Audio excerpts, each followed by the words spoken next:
मुस्लिम education सोसायटीच्या निवडणूक प्रक्रियेला वक्फ बोर्डाच्या आदेशानं अचानक स्थगिती देण्यात आली आहे. सकाळपासूनच परिसरात तणावाचं वातावरण होतं. दोन्ही गटांचे समर्थक मोठ्या संख्येनं सोसायटीत दाखल झाले होते.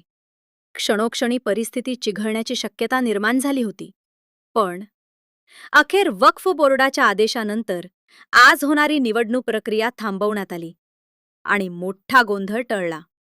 माहितीनुसार ही पंचवार्षिक निवडणूक राबवताना वक्फ बोर्डाची परवानगी घेतली नव्हती. इतकंच नाही, अनेक जुन्या सभासदांची नावे वगळण्यात आल्याचा गंभीर आरोप करण्यात आला. मुजीर जांभळीकर आणि जब्बार बारसकर यांनी थेट वक्फ बोर्डाकडे तक्रार दाखल केली होती. आणखी एक धक्कादायक बाब म्हणजे फक्त 40 सभासदांमध्येच ही संपूर्ण निवडणूक प्रक्रिया पार पाडली जात होती. ही बाब लक्षात येताच वक्फ बोर्डानं तात्काळ हस्तक्षेप करत निवडणुकीला स्थगिती दिली. यामुळे निवडणुकीवरून मुस्लिम समाजात सुरू असलेला वाद सध्या तरी शांत झाला आहे. मात्र आता पुढं काय होणार? निवडणूक पुन्हा कधी होणार याकडे सर्वांचं लक्ष लागलं आहे.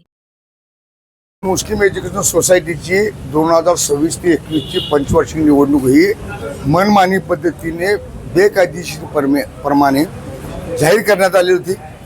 त्या संदर्भात आम्ही सभासदांनी त्याच्यावरती आक्षेप घेतला होता. त्याला न जुमानता प्रक्रिया पाडत असताना बाकीच्या सभासदांनी सांगली जिल्हा वक्फ बोर्ड, अल्पसंख्याक आयोग व महाराष्ट्र राज्य वक्फ बोर्ड यांच्याकडे तक्रार दाखल केली होती. त्या अनुषंगाने दिनांक 9/4/2026 रोजी सांगली जिल्हा वक्फ बोर्डाच्या ऑफिसमधून शासकीय कार्यालयामधून स्थगितीचा आदेश देण्यात आला होता. त्याला न जुमानता तशीच प्रक्रिया पूर्ण करण्याचा त्यांचा प्रयत्न होता. त्यासाठी पुन्हा महाराष्ट्र वक्फ बोर्डाकडून आदेश आला की सदर निवडणूक स्थगित करण्यात यावी. त्याप्रमाणे आज 12 वाजेपर्यंत कोणी आले नव्हते. 12 वाजता त्यांना नोटीस बजावणी झाली. त्या नोटीसचा आदेश त्यांना देण्यात आला. त्या आदेशाला अनुषंगून सदर निवडणूक निर्णय अधिकारी मुस्लिम एज्युकेशन सोसायटीचे जे खाजगी नेमले होते त्यांना आदेशाची प्रत देऊन त्यांना सगळं आदेशाचं उल्लंघन आपल्या हातून होऊ नये असं सांगण्यात आलं. त्यामुळे त्या आदेशाची प्रत घेऊन सदरची निवडणूक प्रक्रिया पूर्णपणे तिने स्थगित केलेली आहे आणि ही निवडणूक आता थांबलेली आहे.